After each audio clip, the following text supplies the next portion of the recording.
from Delhi, so considering I am not even registered here, I can't really vote here.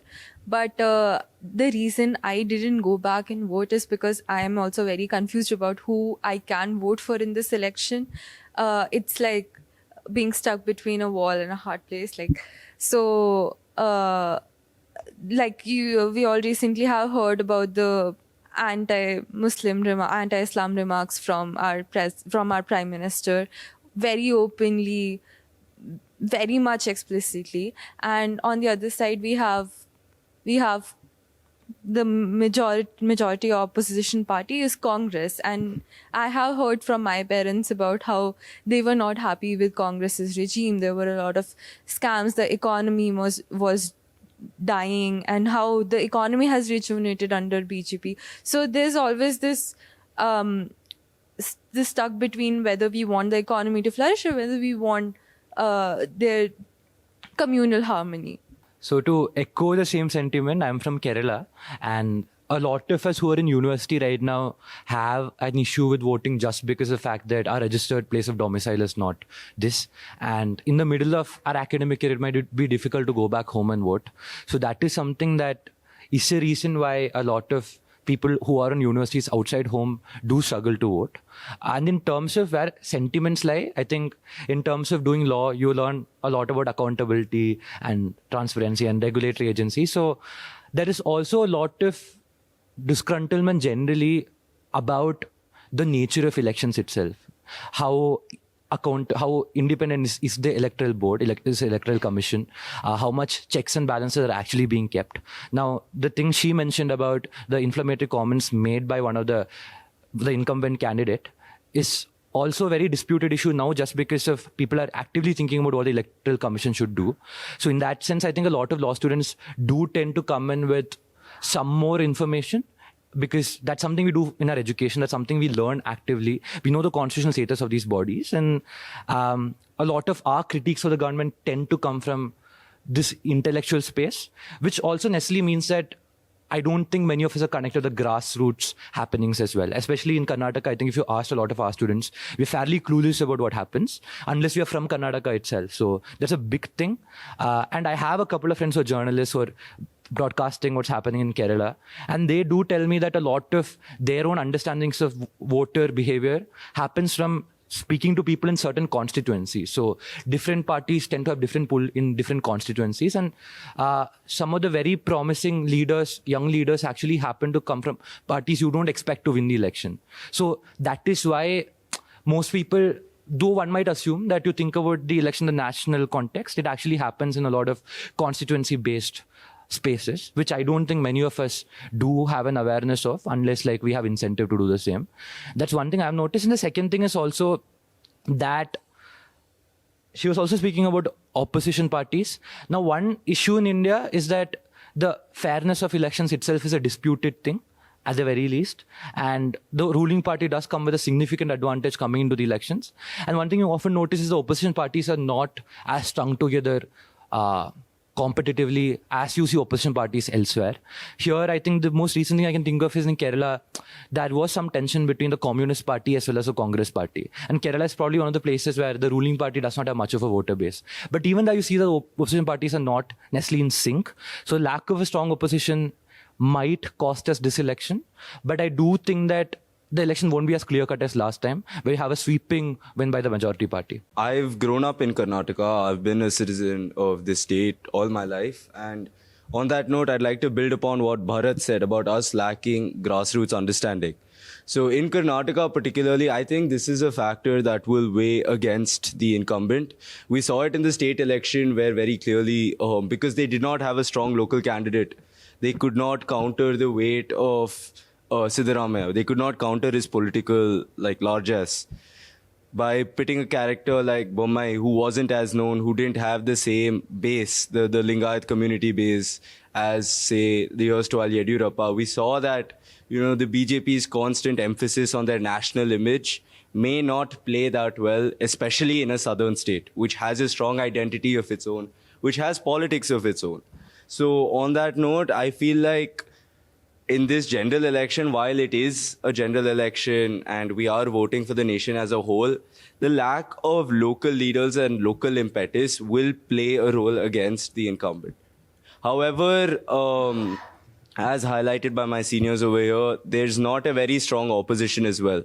So even if this lack of local representation is a problem, there's no real effective solution to it. So for like based off of these factors, I think my assessment of this would be, sure, we won't see as clear as a result as we did last time, but I still think it's going to go in favor of the incumbent simply because we don't have a viable alternative to the problems that the incumbent cannot fix. So while these problems exist on the incumbent side, they exist on both sides over here. So because of that reason, I feel like weighing both sides, we'd find the incumbent returning again. And secondly, about the economy. So I wanted to address this point after you mentioned it about how people seem to evaluate the BJP on the metrics of economics. However, if you look at the actual economic statistics, the economy hasn't even really done that well under BJP. We've seen a reducing growth rate ever since 2016. And sure, they can say that the pandemic, pushed us into recession. But the fact remains that we were not growing before that. So in line of that, I just wanted to point out a very important factor in this election, which is public perception of these policies. So while the BJP has schemes like DBT, while they do, propound social welfare schemes as a whole, the economy really hasn't done that well, but we seem to think it is.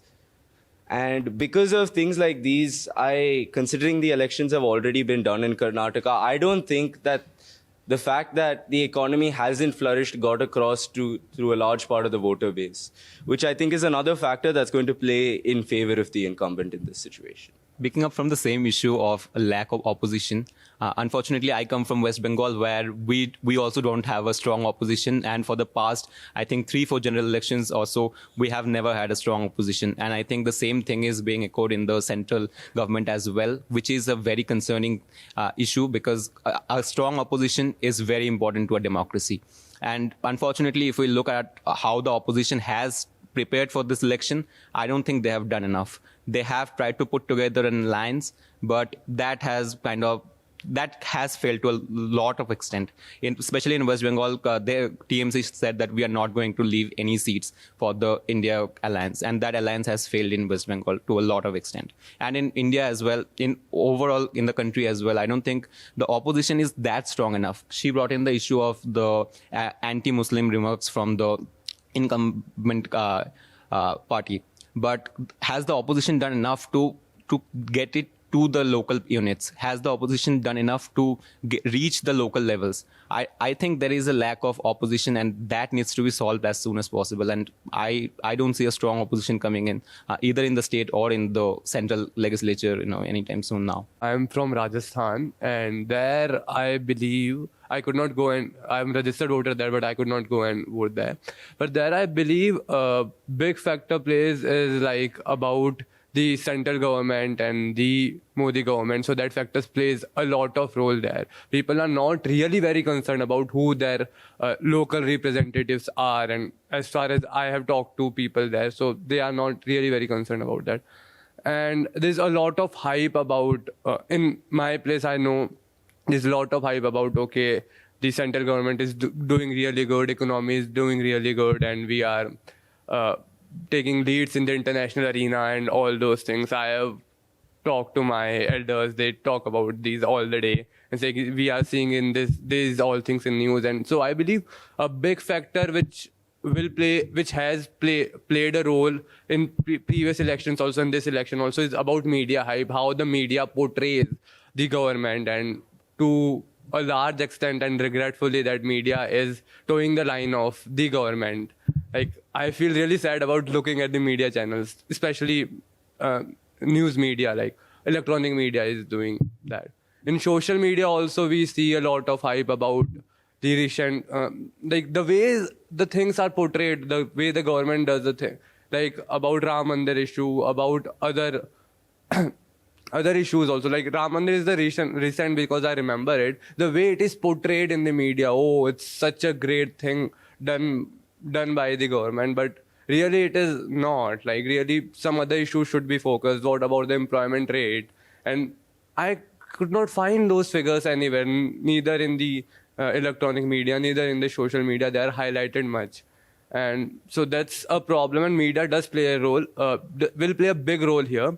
And I would like to disagree that there will not be a clear win, because from where I come and what I have seen, they will have a clear win as they had the last time, the incumbent, the central government. So just developing on few of the points that my friends have said. Everything relies on public perception and voter awareness. If you look at the idea of India that is now being propagated so far, and moreover, the election campaign has become the marketing campaign. The idea of India is that India has a great soft power right now, and India is on the lines of development. I come from Gujarat, where it is unthinkable to vote for anyone apart from BJP, because BJP has shown the developmental model there. But we sometimes forget to look at other things that also matter. Perhaps internal affairs that matters. Perhaps the religious identity lines that are identified as voter banks within the elections. So what the parties, maybe collectively all the parties together have done, they have continuously over the period of time focused on voter banks. And that situation we can see now. Even with the recent news such as the electoral bond scheme that we saw the SBI coming up with the data and Supreme Court order, we see that this does not affect the common public as such. They're willing to forget all these things because the idea of India is being propagated as an image that we have grown strong under the incumbent BJP government at the center. And perhaps the opposition together, they have not been able to counter this because there's a lack of voter awareness. Voters only know what is being shown to them. It is upon the opposition to show, it is upon the Election Commission of India to show that what all matters. Why should we vote for a particular candidate? Does India or the state only develop with his image, or does internal affairs or other things such as development through what is development which is divided equally among all the communities, all those people who live in a particular state also matters.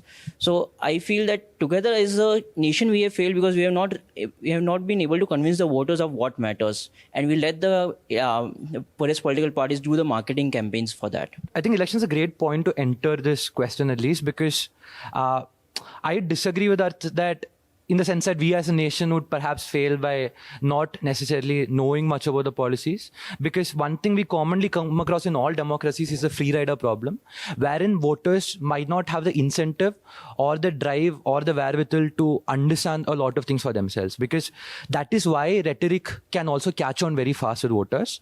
For example, the ideas, and many people spoke about India's economy flourishing, is an untested question. Now, if you look at the US, you have channels like Fox, which have a clear political disposition, and other channels which tend to be more neutral, and you have Al Jazeera, BBC, all of which you think has a more neutral sort of objective reporting to it. But in India, I think these spaces are far lesser. Even if you look at what is the dispositions of the media channels that people tend to consume, it's always towards one side, like he rightly pointed out. And that is not generally very explicit. So you don't say, for example, Express or Y News channel has a necessary political disposition to it. It's never that clear.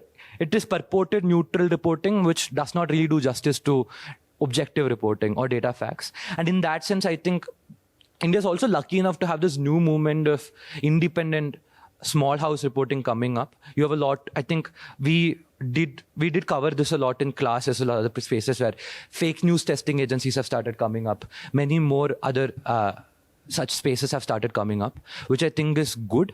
But at the same time, we also generally believe that these news sources are also a little limited in what they can report, because what is considered free speech is a very politically charged question in India. Whether state machinery can be used against you is a very contested thing in India. So that fear is a very real one in India. But I think the solution to it ultimately is the fact that you need more independent media houses which are not funded by interest groups, which are independent from people who are channeling funds towards them. And also generally people who have the courage to put this information out in the limelight without sort of having institutional affiliations. I think that's a great way to go. Building on what Bharat is saying, I also think that there has been recently this scare among maybe journalists and people who are generally speaking out against the majoritarian government, where sedition laws have becoming stronger, where speech is being restricted more and more. The Article 19 which talks about freedom of speech and the restrictions that's put on that. So I think under the current Indian regime, every law that can be used to suppress speech against the majoritarian government in the forms of, say, protests, in the forms of even journalism, all of this is because it's being suppressed. I think what information is reaching people is information which is curated by the majoritarian government to appease the people for increasing their own voter bank. I think there has largely been, in my conversations with people my age, there's largely been a very distrust towards what media is putting towards us, distrust towards what information is being circulated, and distrust towards any information that is for the benefit of the majoritarian government, because all of it seems that it has been put together and fashioned in a way which will appease to us. So largely what I think has been the role of media houses is it seems like it has become a body of the government. It does not seem like it is an independent source for us to get information and make our own views. If we go today and look at newspapers, majority of the newspapers, I think, and there has been some newspapers, I think, I don't want to name any newspapers, but I remember reading certain newspapers which would be, in my opinion, very neutral, liberal, talking about facts, and now they have just catering to the government. So this shift is very apparent. It's very disheartening, and it discourages me from even considering the possible positive aspects of the current government. Building off of what Bharat particularly said, so he spoke about how we're using laws to clamp down on freedom of expression. So I had the benefit of exploring one of these topics as part of one of my course projects. And there I came across this concept called the chilling effect, where when you see greater state intervention in what people can say and cannot say, you see people regulating themselves because they're so afraid of the state reaction. So I think with media houses in particular, that is definitely something that comes into play, because a media house now has to be careful where it sends its journalists to, lest they end up in jail. They have to be careful what they say, lest they catch a defamation case or another legal notice. And another point I'd like to highlight in India particularly is how it's not about the law itself, it's about the process. What does this mean? So this means that we're not talking about what is punishable by law. We're talking about the process that makes this punishment like feasible or viable. And this process itself acts in a punishment of its own. Now, what does this do? This creates a kind of a block in the minds of citizens and particularly media houses, because now they cannot and will not explore the fields that they used to or want to or should, simply because the stress, the anxiety that they'll take of possibly going to jail, of being at loggerheads with a very powerful institution is not worth it. So when you have conditions like these, it's hard to expect media to be free itself. It's hard to expect a modern TRP-driven media to explore, the truth behind journalism rather than just pander to ratings and stick to whatever is a safe thing to say. And if you look at cases across the country of where journalists have been jailed for attempting to investigate things because they've had alleged ties, and if we look at how the bail procedure for these cases works, if we look at how judicial discretion is exercised in these cases, it becomes very evident that after a point, we don't care if you did something wrong. You just did something that we didn't like. So because of that, I feel personally like it's not fair to place such a big burden on media houses themselves, at least like smaller homegrown media institutions. Rather, we should be looking at the bigger media institutions which have had a historical role in the country. So if we look at some of the country's oldest newspapers, there's a reason why they're so well respected, because they gave good news from the start. And I believe that we should place this duty of free speech and free media on them, because not only do they have the surrounding facilities and infrastructure to handle such an aggressive government if it comes at them, but also is it in their favor to do so because it precedes their reputation. So considering how large media houses have faltered in their defense against the chilling effect, what I do see though is individual media creators. So this is a phenomenon that I've seen particularly in the realm of social media, where we have these small range influencers, about 10 to 50,000 followers, who are just giving news tidbits. While these news tidbits may not be as elaborate, well researched, and backed up as an established media's op-ed, they do have the intended effect of getting across media faster. So one way that I believe that the media can ensure its independence while also getting news to the people would be some sort of a relationship with such individual creators. By getting these people to give out the information they need while ensuring your standards, which is the heavy media house standard of ensuring like truthful information, of ensuring non-biased information. If you can somehow get those standards into these small-time influencers who are actually getting the news across to the people, you'd solve a big part of your problem of media literacy. I was about to speak something on this line as well, that whenever something around this issues comes in, media houses tend to be sort of a punching bag where every kind of blame is dealt on the media houses. But I think are we as lawyers or some judges are doing enough to protect the media? I think the courts will have to take a more direct influence on these issues to protect the journalists and the media houses, because to some extent I think media houses will also have to run. They will also need money. They will also have to protect the journalists. So a big part of the revenue as advertisements that's come to media houses is from the government itself. So most of the media houses will tend to toe their line.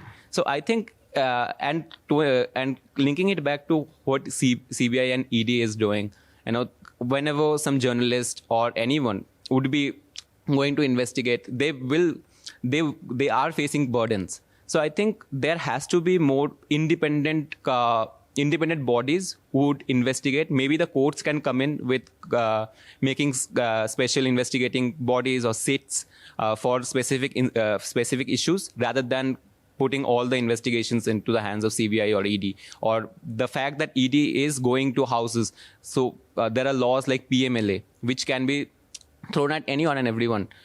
Those kind of laws could be struck down or could be tied down to such a level where bail is not such a difficult thing to achieve, or those kind of laws cannot be used to go at anyone and everyone who is speaking against the government, be it the central government or the state governments.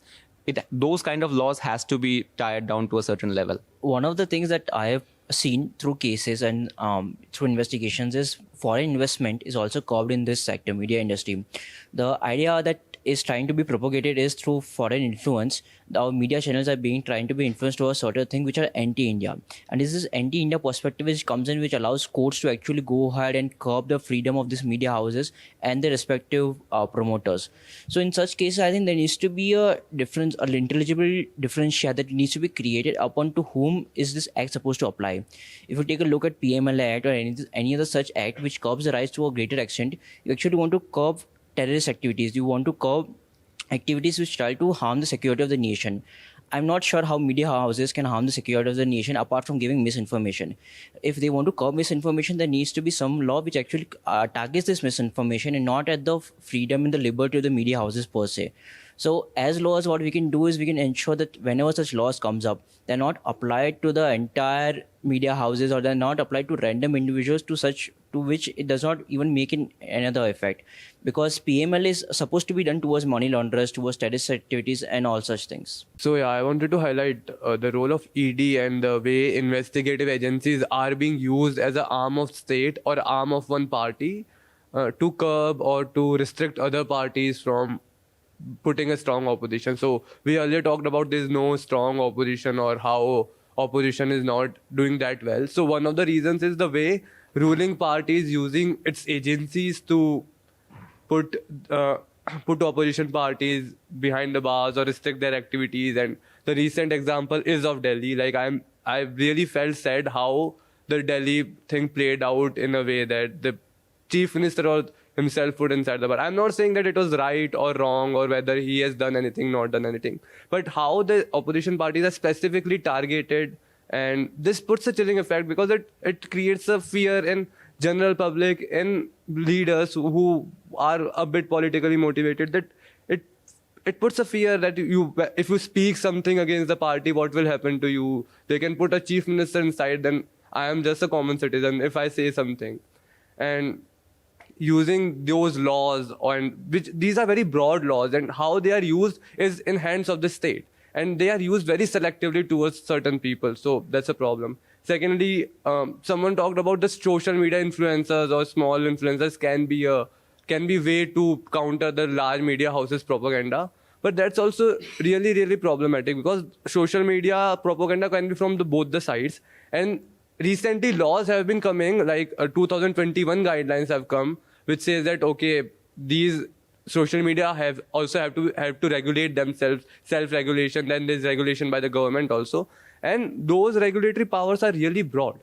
Now, on the face of it, it looks good, but the way they are used selectively is a problem. Those broad powers can be used against selective influencers. Okay, they are propagating false information, so they should be restricted.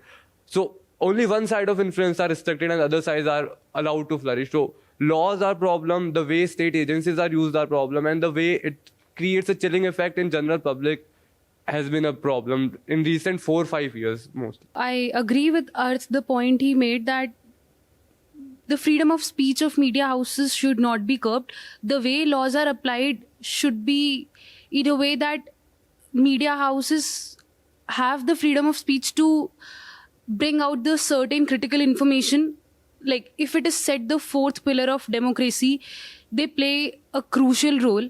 And if in any matter they are not given certain freedom to bring out the critical issues, especially at the time of, let's say, elections, it is going to be against the democracy. So even if media houses are to be restricted, they should be restricted in a manner that no false information should be spreaded. Because yes, if the information is incomplete or if it's the false information in any manner, it's again going to harm our democracy. But they should have certain freedom to bring out the points which are important for citizens to know before they cast their vote. So I'd like to begin by saying a couple of things. So from the previous discussion, one common thing that arises is not just a political question, it's a very legal question. So obviously think about media as a fourth pillar, but all these investigative agencies that we speak of, like the Enforcement Directorate, the CBI, all of these belong to something known as a fourth branch. So these are agencies which are supposed to carry investigative regulatory functions. They're supposed to be a neutral check. They're called guarantor institutions. They're supposed to guarantee certain checks and balances. However, their role in India has been a highly questionable one. And it's something that's actively being reflected on. So the Election Commission, there was a recent judgment by the Supreme Court trying to sort of secure more independence in the appointment of people into the Election Commission. And you have certain trends towards this side.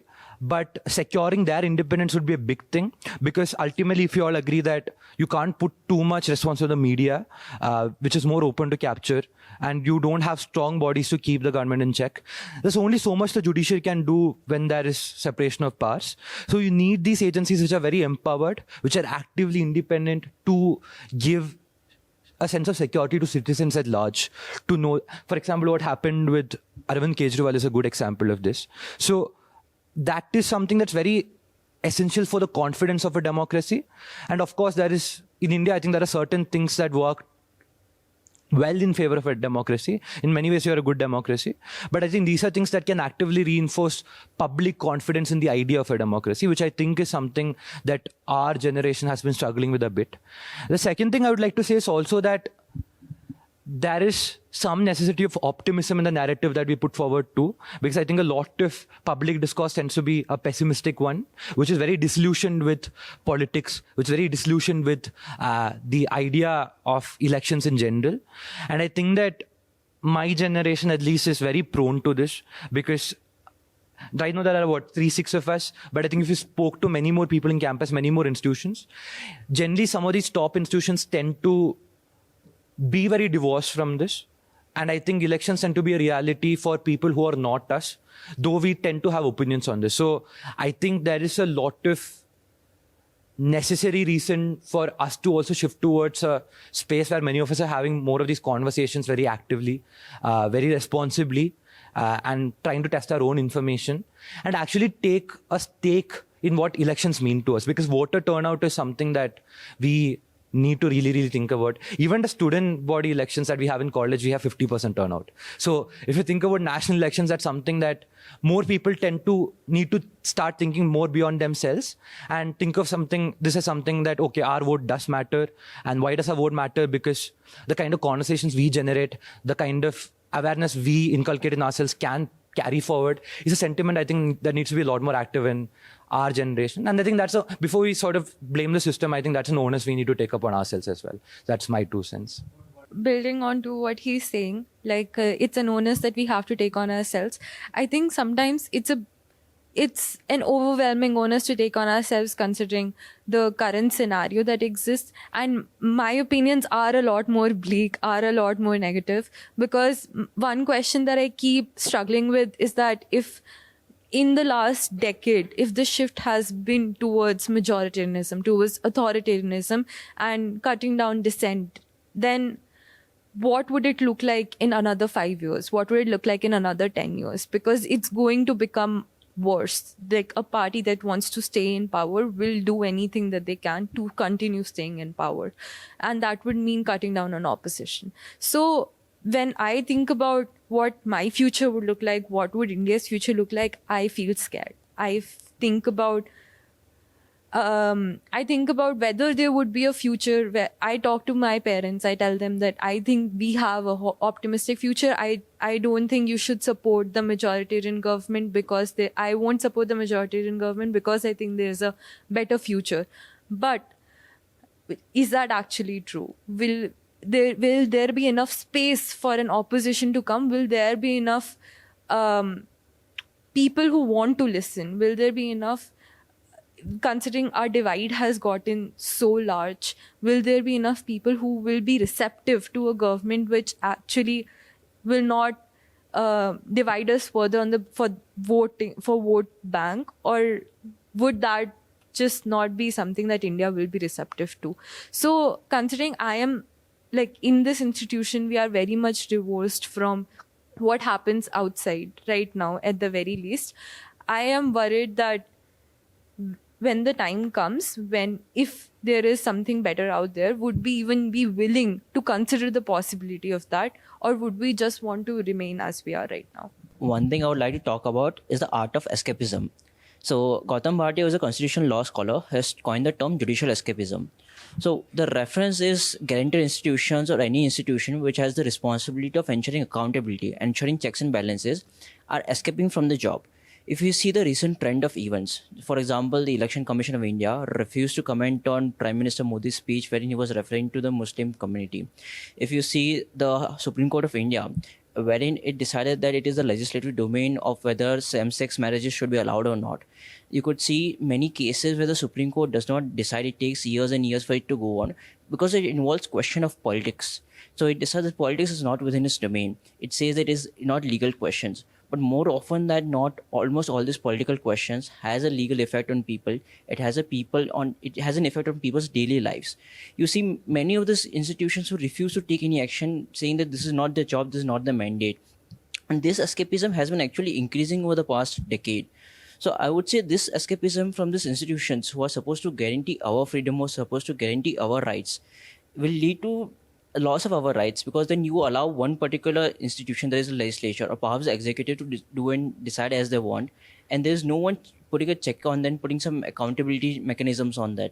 And I think we're losing a lot because of the escapism shown by these institutions. So first of all, regarding my future, the thing I'm most worried about is my college attendance. Beyond that, for the future of this country and my role in it. So to put it into perspective, ever since I was young, my parents used to tell me, you should go abroad, go get your degree there, go live there, go drive a car on the left side of the road, do all those kind of things. But the more I spend time here, the more I understand the political system and the way things work here. the more I'm inclined to take their view. Simply because of the fact that the India that we were taught about in our history textbooks about liberty, equality, fraternity, everybody has some basic rights, certain methods of discrimination are illegal, we will still have affirmative action. All of those things, they just don't play out in the way we want them to. So tomorrow when I go to court and I argue something, it's not going to have the same relevance as an argument that may be more politically motivated. And the fact that remains is, with such a large population and this emphasis on democracy, somewhere over here we've lost content. We've lost actual constructive intellectual debate in this huge hodgepodge of population. And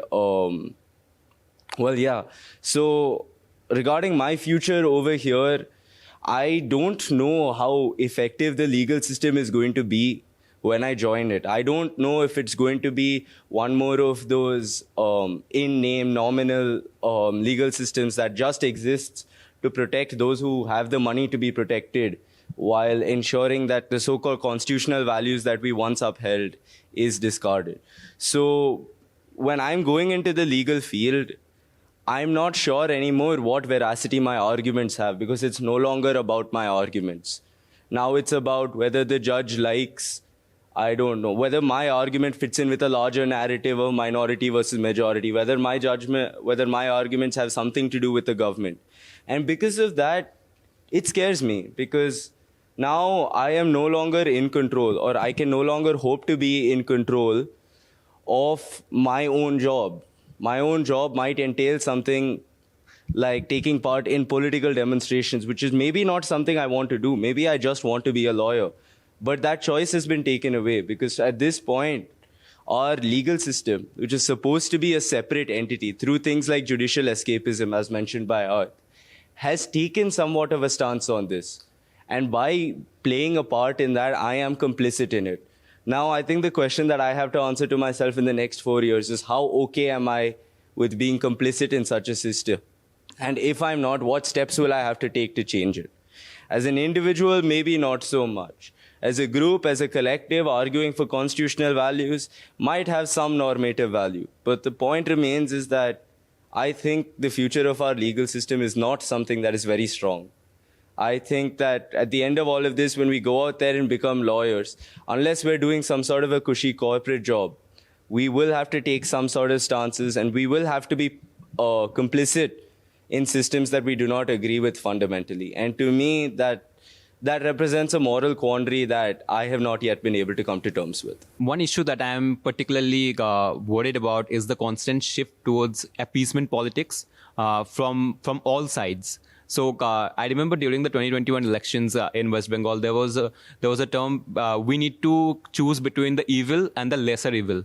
So we really don't have a savior of that sort. The questions around elections are all about Ram Mandir, all about which side, Hindu, Muslim. It's not about development. It's and media to some extent is also to be blamed at this, that they are not highlighting issues relevant to unemployment, economy, or foreign policy. We need to have these on the front line of the elections and not appeasement politics.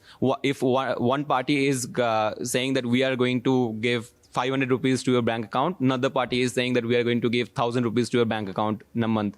And the entire narrative around elections, who can give what to which interest group, and not about the overall development of the country or the infrastructural development of the country. I think this is something which really worries me, because maybe in the future we will have a time when entire narrative is towards appeasement politics, and we are not talking about economy, we are not talking about development, and those things don't really matter. All that matters is what am I getting from the elections, and not the overall development of the country. So yeah, I also wanted to say something on that line, that how the public discourse is formed nowadays, the topics on which it is formed, about religion, about caste, or about certain things which are not really relevant for local people, for my country's growth or for my local area's growth. We don't ask how many kilometers of roads have been built in my locality, rather than what has been built in some place, what temple has been built. So the way the public discourse has been formed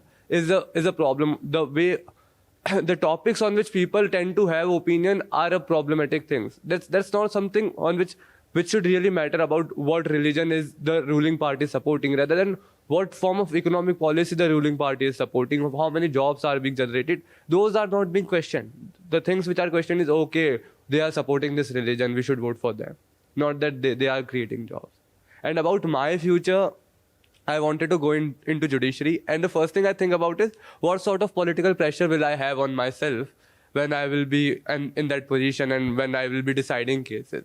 So that's really worrying, because we have inculcated that mindset, okay, these things are normal. There will be political pressure, there will be bribes going on, there will be politicians coming inside and saying that you should decide in my favor, and not only in judiciary, but in all other departments of the government. We all know that bribery is really a common thing, and it's become part of a culture. It's not something frowned upon. It has become part of a culture. Okay, you have to go, you have to pay the official this much, he will take this much, and then the work will be done.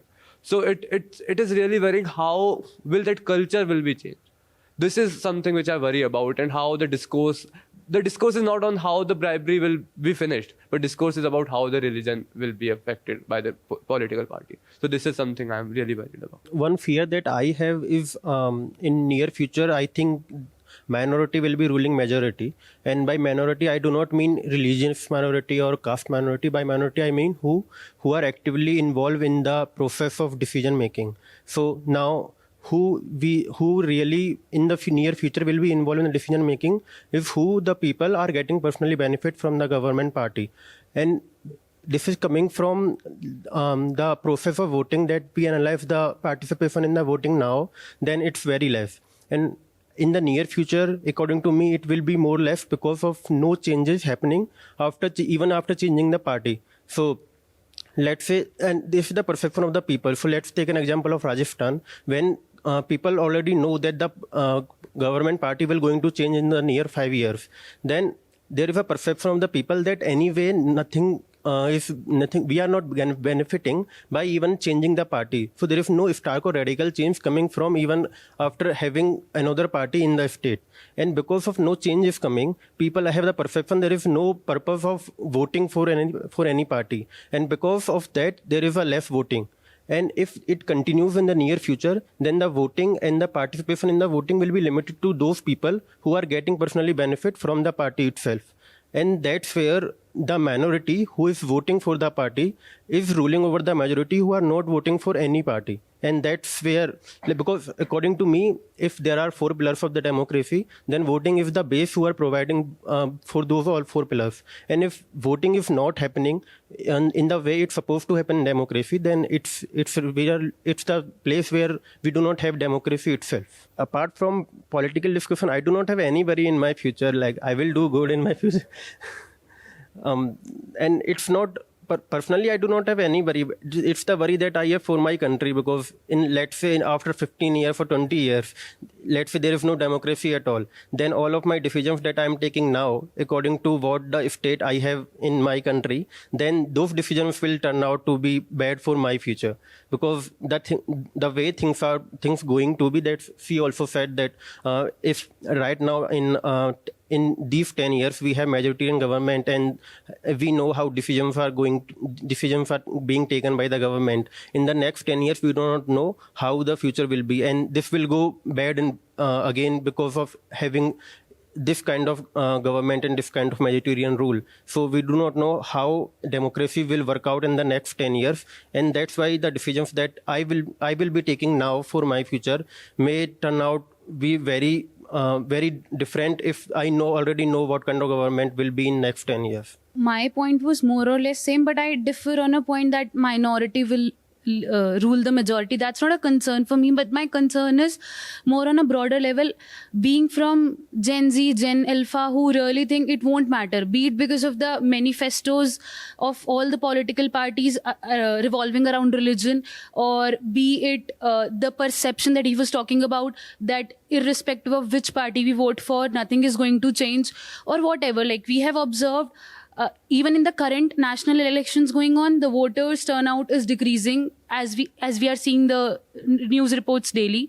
Be it our SBA elections, be it our CR elections, everywhere we are just seeing this perception: my vote won't matter, which is a very wrong thing in the upcoming future, because being part of this generation who is just worried about themselves and do not think about the larger macro issues like how economy will run in the future is something that I think will impact me on my personal level as well. Because as they were saying, if they decide to pursue litigation, or if they decide to pursue judiciary, politics is going to impact them. But I think even if I decide to be a corporate lawyer who in ideal world is not supposed to be concerned about politics at that level, but if economy of my nation is not doing well, I will be impacted. If it's something, let's say inflation is just running day by day, it will be difficult for me to survive. So the issues on the macro level impacts me on my personal level too. So it's important for all of us to recognize and have some vision that even our vote matters. And in general, if we think political parties are not doing well, something kind of revolution may be a big word, but we need to make a change if we think that no one is doing anything good.